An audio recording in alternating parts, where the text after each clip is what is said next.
మహాబలవంతుడైనటువంటి జరాసంధుడు పైకి లేచాడు. జరాసంధుడు లేస్తూనే చుట్టూ ఉండేవాళ్ళు భయపడ్డారు. మా బాబాయ్ జరాసంధుడు లేచాడు, నిజంగా వింటిని ఎత్తేస్తాడు వీడు వదలడు. వింటినే కాదు, పైన కట్టిన యంత్రమే కాదు, అసలు అక్కడదంతా ఏదేదో చేసి గందరగోళం చేసి పడేస్తాడు వీడు ఖండితంగా అనుకొని వింటిని ఎత్తటానికి ప్రయత్నించాడు. దబ్బున మోకాళ్ళ మీద కూలిపడిపోయాడు. ఎత్తి అట్లే కింద పడ్డాడు. గుప్పని ఒక మూటలాగా కింద పడ్డాడు.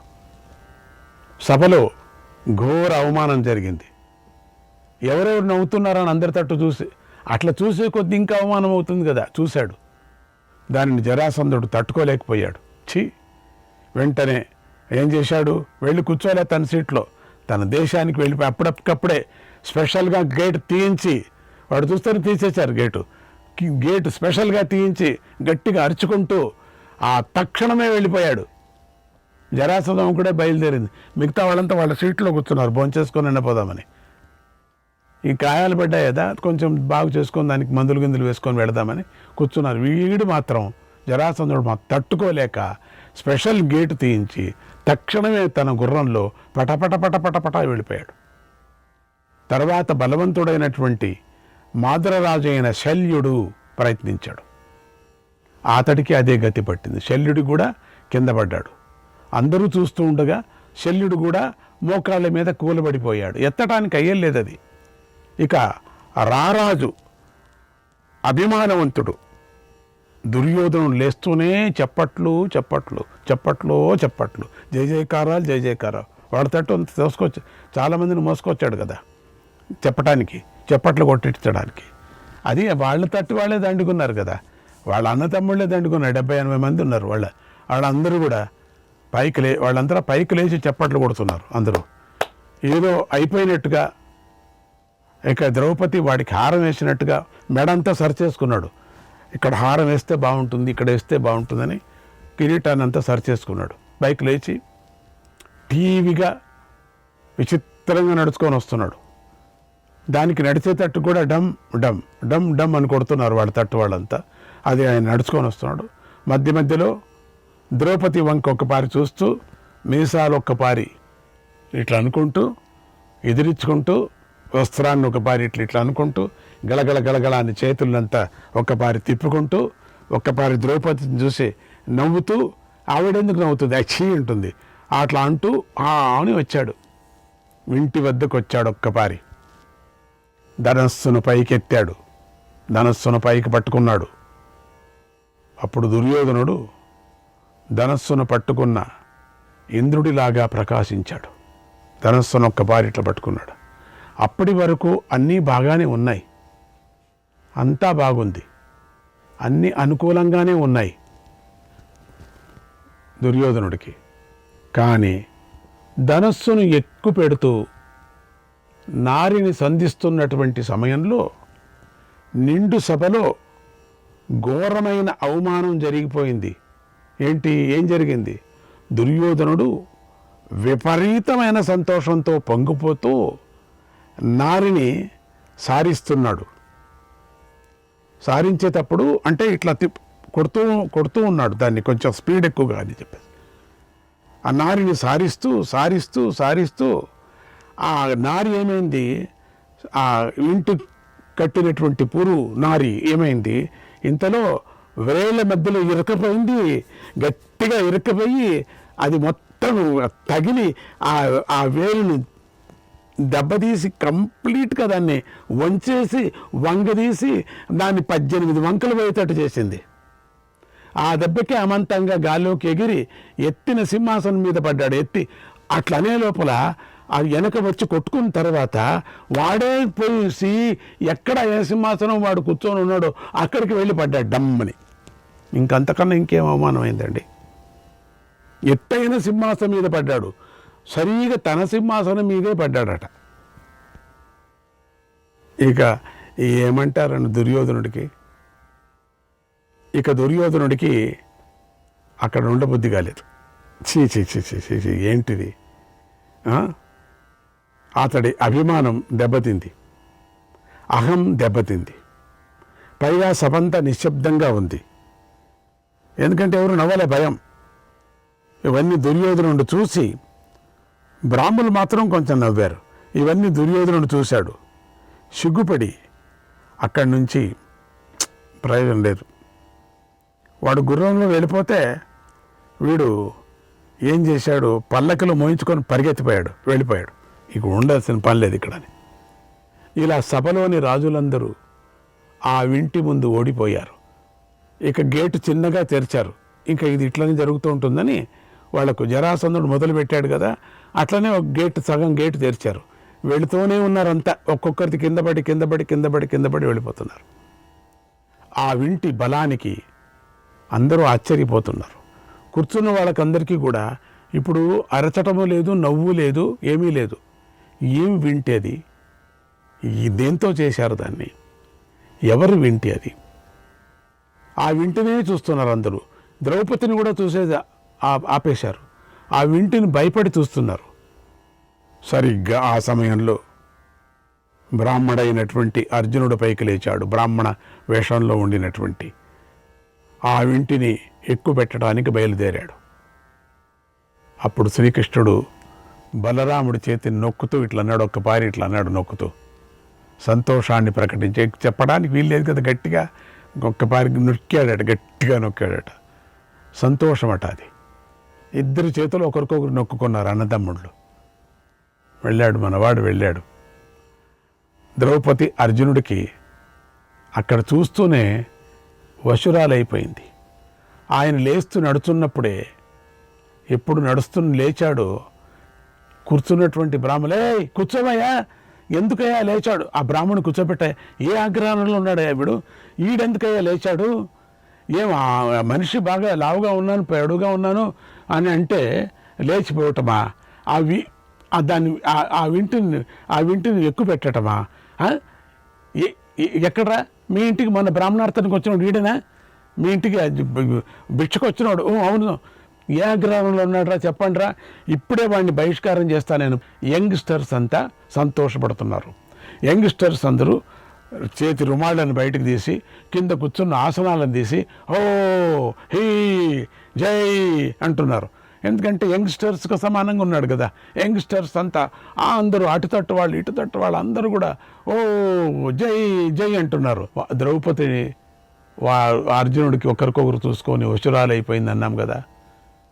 అప్పుడు అన్నాడు కృష్ణుడు, ఆ మాట విని బలరాము కూడా సంతోషించాడు. అవును, బాగుంది. పాండవులు మారువేషంలో ఉన్నారు, తమ రూపాన్ని దాచుకొని ఉన్నారు. అందుచేత ఇతర రాజులు ఎవరూ కూడా పాండవులను గుర్తుపట్టలేకపోయారు. ఆయన లేచి వస్తూ ఉంటే ఎవరూ గుర్తుపట్టలేకపోయారు. ఈ బ్రాహ్మలంతా ఇంక మేము చచ్చినట్టే, ఇక మాకు దక్షిణలు దొరకవు, ఇక బ్రాహ్మణార్థానికి పిలిచరు, ఇక మా కార్యక్రమాలకు ఎవరూ పిలిచరు, ఈ బ్రాహ్మడు ఎందుకు వచ్చాడో ఇక్కడ అని అంటూ ఒకరికొకరు ఆ ఇగ్గటానికి చూశారు. ఇగ్గటం ఎక్కడ చేత వాడిని చేయి పట్టుకోవటానికి అయ్యాలి. అటువంటి శ్రీకృష్ణాయ పరమాత్మనే నమః. స్వయంవరానికి వచ్చినటువంటి రాజులందరూ వింటిని ఎక్కుపెట్టలేకపోయారు, భంగపోయారు, కంగు తిన్నారు. తమ అశక్తతను, అసమర్థతను చూపించి తలలు వంచుకున్నారు. కొంతమంది బయలుదేరిపోయారు, కొంతమంది వాళ్ళ విడిది ఇంటికి కూడా వెళ్ళాలి, నేరుగా వాళ్ళ రాజ్యాలకి వెళ్ళిపోయారు. రాజులందరి బల ప్రదర్శన పూర్తి అయిపోయింది. ఇంకెవరన్నా ఉన్నారా? రాజులు ఎవరు లేయలేదు, తల వంచుకున్నారంతా. భోజనానికి సిద్ధంగా ఉన్నారు అందరూ, కానీ ఎవరు మాట్లాడలే. తర్వాత బ్రాహ్మణుల మధ్యలో నుండి అర్జునుడు పైకి లేచి నిలబడ్డాడు అనుకున్నాం కదా. అప్పుడు అర్జునుడు ఇంద్రధ్వజం వంటి కాంతితో వెలిగిపోతున్నాడు, టకటక అని వెలుగుతున్నాడు. అతన్ని చూసి బ్రాహ్మణులు అందరూ తమ కృష్ణాజనాలు యంగ్స్టర్స్ పైకెత్తి ఊపుతూ సభలో కోలాహలం చేశారు. యంగ్స్టర్స్ అంతా. కొంతమందికి ఇది నచ్చక ముసలాళ్ళు వాళ్ళంతా కూడా నిశ్శబ్దాన్ని పాటించారు. వాళ్ళు మౌనం పాటించి, మరికొంతమంది తమ సంతోషాన్ని ప్రకటించారు. ఇంకా కొంతమంది అరుచుకుంటూ వాడిని ఇగ్గండ్రా అనుకున్నారు. ఇంకా కొంతమంది కీచులాడుకుంటున్నారు. ఏ అగ్రహారంలో ఉన్నారు చెప్పండి, ఎవరింట్లో బాడికి ఉన్నారని చెప్పండి, మా కుంభారి ఇంట్లో పోర్షన్కు ఉన్నారు, వాడిని ఆ కుంభారిని వాడిని కొట్టండి, వాడిని వీళ్ళని తరిమి కొట్టండి, వాళ్ళే కీచులాడుకుంటున్నారు. మొదట కీచులాడుకోండి మాదిరి ఇంకా కీచులాడుకుంటున్నారు. ఆనందంగా కొంతమంది అరిచారు. కొందరు బుద్ధిమంతులు ఒకరితో ఒకరు ఏమేమో మాట్లాడుకుంటున్నారు. PC PC PC PC PC PC PC. లోకంలో కర్ణుడు, శల్యుడు మొదలైన వారు విలువిద్యలో ప్రఖ్యాతి గడించారు. అంతటి బలవంతులే విల్లు ఎక్కపెట్టలేకపోయారు. వారికే సాధ్యం కాలేదు. ఈ బాల బ్రహ్మచారికి ఈ పని సాధ్యమవుతుందా? ఊరికే ఉండకూడదా ఈ బాల బ్రహ్మచారి? బ్రహ్మచారి వేదాలు చెప్పుకుంటూ ఉండకూడదా? ఏంట్రా ఇవిడు ఇట్లా అని కొంతమంది. అసలు దుర్యోధనుడికే కాలేదు, కర్ణుడికే కాలేదు. అటువంటి వాళ్ళంతా అవమానపడి వెళ్ళిపోయారు. జరాసంధుడు పత్తానే లేడు, వెళ్ళిపోయాడు. శిశుపాలుడు చూడు, వాడు ఇంకా దూతున్నారు మిసాలు. వాడు చూడు ఎంత కష్టపడుతున్నాడు పాపం, మోకాలకి ఏదో మందు రాసుకుంటున్నాడు. అసలు ఈ బాలకుడు ఎందుకు లేచాడు తెలీదు. అయ్యో మా ఇంట్లో ఆడపిల్ల ఉండింది కదా, లక్షణంగా పెళ్లి చేసేవాదని నన్ను అడిగింటే వీడికి ఈ బాలుడు అసలు విల్లు ఎత్తగలడా, ఎక్కువ పెట్టగలడా, బాణం సంధించగలడా, బాణం వేయగలడా, లక్ష్యాన్ని కొట్టగలడా, ద్రౌపదిని వరించగలడా? అసలు ఇవన్నీ జరుగుతాయా? ఈ బలహీనుడికి అస్త్రవిద్యే తెలీదు. ఈ బలహీనుడు అస్త్రవిద్య ఏం తెలుసు ఈయనకి? ఇక ఈ కార్యాన్ని ఏమి సాధిస్తాడు? పిల్లలు పెద్ద పనులు చేద్దామని ముందుకు దూకేస్తారు. ఊరికే కూర్చోకుండా హాయిగా మాలాగా ఆనందపడి లక్షణంగా భోజనానికి వెళ్ళకోకుండా, నేను ఆ రోజే చెప్పానయ్యా, మా ఎంట వచ్చేటప్పుడే చెప్పాను వద్దు వీళ్ళని పట్టుకురావద్దని. నేనేం చేస్తూ వాళ్ళు బ్రాహ్మణులాగా ఉన్నారని పట్టుకొచ్చా. నేనే ఏదో బ్రాహ్మణులను పిచ్చకట్టడం లేదు. చూస్తే ఏమీ చేయలేక నీరసపడి వెళ్ళిపోతారు. కొనాకవుతుంది అంతే, ఇందులో సందేహమే లేదు. ఇతడు చాపల్యం వల్లే ఈ పని చేయాలని ప్రయత్నిస్తాడు. అది యంగ్స్టర్స్ను వెంట పెట్టుకున్నాడు. వీళ్ళు యంగ్స్టర్స్ చెప్పినట్టుగా వింటున్నాడు. కొనాకి వీడికి సరిగా అవుతుందిలే అని కొంతమంది ముసలాళ్ళంతా అంటున్నారు. ఈ పనిలో ఉన్నటువంటి కష్టాన్ని అస్సలు గమనించటం లేదు, వీడు తెలుసుకోవటం లేదు. పెద్ద సాహసం చేస్తున్నాడు. ఈ పనిలో కనుక అవమానం జరిగితే రాజులందరిలోనూ విప్రులు నవ్వుల పాలవుతాము. మనమందరూ కూడా ఈ రాజుల మధ్యలో మనం ఉండలేము. వీళ్ళ దక్షిణలు కూడా ఎవరు మనకు తర్వాత ఎందుకు ఇటువంటి పని జరిగింది అని అవమానం. ఇతడు గర్వించి ఉంటాడు, లేదా ఉబలాట పడుతూ ఉంటాడు. ఏదో గర్వం ఉన్నట్టుంది చూస్తే, లేకపోతే ఏదో ఆశ ఉంది వెళ్ళాలని చెప్పేసి. విప్రులకు ఉండే సహజమైనటువంటి చంచలత్వంతో వింటిని ఎక్కువ పెట్టాలని అనుకుంటున్నాడు. విప్రులకు ఎప్పుడు చంచలం ఉంటుంది కదా, పెళ్లి చేసుకోవాలని. పెళ్లి చేసుకుంటే ఎంతమంది పిల్లలు ఉండేవాళ్ళు మా అగ్రహారంలో. ఏంటి పని చేశాడు? ఇతడిని ఆపితేనే మంచిది, పైకి లేచని ఇతడిని వెంటనే కూర్చోబెట్టడమే మంచిది, ఇతడిని అక్కడికి పోకుండా చేయటమే మంచిది కదా, అన్ని విధాలా వారిస్తేనే మంచిది అనుకున్నారు. ప్రెసిడెంట్ పాస్ చేశారు, వెళ్ళండి. కొంతమంది వెళ్ళి విప్రులు మనమంతా చేరుకొని కిందికి లాగుదాం. అప్పుడు కొంతమంది విప్రులు అన్నారట, మనం నవ్వుల పాలు కాం, కింద పెడితే వాడిని లాగి పెడదాం, అవమానాన్ని పొందాం, మనం రాజుల చేత ద్వేషించబడం కనుక ఈ విషయాన్ని ఇంతటితో విడిచిపెట్టండి అన్నారు. మనం ఊరికే ఉందామండి అని కొంతమంది. ఇంకొంతమంది ఇతడి బాహువులను చూడండి, మీరు ఏదో చూస్తున్నారు, ఒట్టి భోజనము పొట్ట అంతా చూస్తున్నారు, మీరు బాహువులు చూడండి బలంగా ఉన్నాయి. ధైర్యంతో ఇతడు హిమాలయ పర్వతంలాగా కనిపిస్తున్నాడు కదండి. అవునండి, యవనంలో ఉన్నాడు కదండి, అందరికి అట్లా కనిపిస్తాడు. యవనంతో మిసమిసలాడుతున్నాడండి, శుభలక్షణాలు కలిగి ఉన్నాడండి. ఇతడు నడక సింహపు నడకలాగా టీవీగా ఉందండి. ఇతడు మదపటేనుగు వంటి పరాక్రమం కలిగి ఉన్నాడండి. ఈ పనిని ఇతడు సాధించే తీరుతాడు అని ఇతడి ఉత్సాహమే తెలుస్తుంది, గమనించండి అని యంగ్స్టర్స్ అందరూ గట్టిగా అంటున్నారు. ఇతడి శక్తి కూడా ఉత్సాహంతో కూడుకొని ఉంది అండి. శక్తి లేని వాడైతే ఇతడు పైకి లేచేవాడు కాదు కదా. ఈయనేమిటో మాటలు మాట్లాడుకుంటున్నారు, వాళ్ళు ఇష్టం వచ్చినట్టు మాటలు. సామాన్యంగా లోకంలో కనిపించేటువంటి అసమర్థత ఇతడిలో కనిపించటం లేదు. నీళ్లు తాగి గాలి పీలుస్తూ పళ్ళు తింటూ కఠిన నియమాలు ఆచరించేటువంటి విప్రులు శారీరకంగా బలహీనులుగా కనిపిస్తారు, కానీ వారు తేజస్సుతో చాలా బలవంతులై ఉంటారు తెలుసా. అందుకే మంచి పని చేసినా చెడు పని చేసినా, సుఖం కలిగించినా దుఃఖం కలిగించినా, పెద్ద పని చేసినా చిన్న పని చేసినా విప్రులను అవమానించకూడదు మనం అని కొంతమంది అంటున్నారు. వేదంలో కానీ ధనుర్వేదంలో కానీ వివిధ యాగాల్లో కానీ విప్రుణ్ణి మించిన వాడు లేడు. మంత్రబలం, యోగబలం, ఆత్మబలాలతో విప్రులు ఈ సమస్త జగత్తును స్తంభింపచేయగల శక్తి కలవారు. మనకు పరశురాముడు ఒక్కడే రాజులందరినీ జయించాడు కదా, విప్రుడే కదా. అగస్త్యుడొక్కడే మహాసాగరాన్ని ఒక్క గుర్కులో తాగేశాడు కదా, విప్రుడే కదా.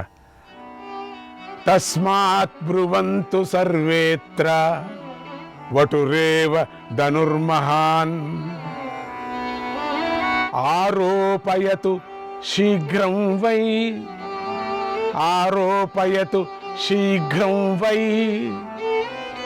తథేత్యూచుర్ ద్విజర్షభాగ. అందుచేత ఈ గొప్ప వింటిని ఈ బ్రహ్మచారి ఎక్కువ పెడతాడు, లక్ష్యాన్ని ఛేదిస్తాడు, సమర్థుడవుతాడు, ఇతడికి శుభం కలుగుగాక అన్నారు. ఈ మాట విని విప్రులంతా తథాస్తు అని దీవించారు. అంత పెద్ద పెద్ద విప్రులు ఉన్నారు కదా అక్కడ, ఉత్తమోత్తమైనటువంటి పండితులు, యజ్ఞయాగాలు చేసినటువంటి వాళ్ళంతా ఉన్నారు. వాళ్ళు ఏమీ మాట్లాడలేదు, ఒకే మాట అన్నారు, తథాస్తు, దీవించారు. ఇలా విప్రులందరూ మాట్లాడుకుంటూ ఉండగానే అర్జునుడు వింటి దగ్గరకు వచ్చేశాడు. నిశ్చలంగా నిలబడి దాన్ని ఒక్కపారి పరిశీలించాడు. తర్వాత ఆ ధనస్సుకు నమస్కారం చేసి చుట్టూ ప్రదక్షిణం చేశాడు. వాళ్ళెవరూ చేయలేదు. ప్రణమ్య శిరసా దేవం ఈశానం వరదం ప్రభుం కృష్ణంచ మనసా కృత్వా జగృహే చార్జునో ధనుః. శ్రీకృష్ణాయ పరమాత్మనే నమః.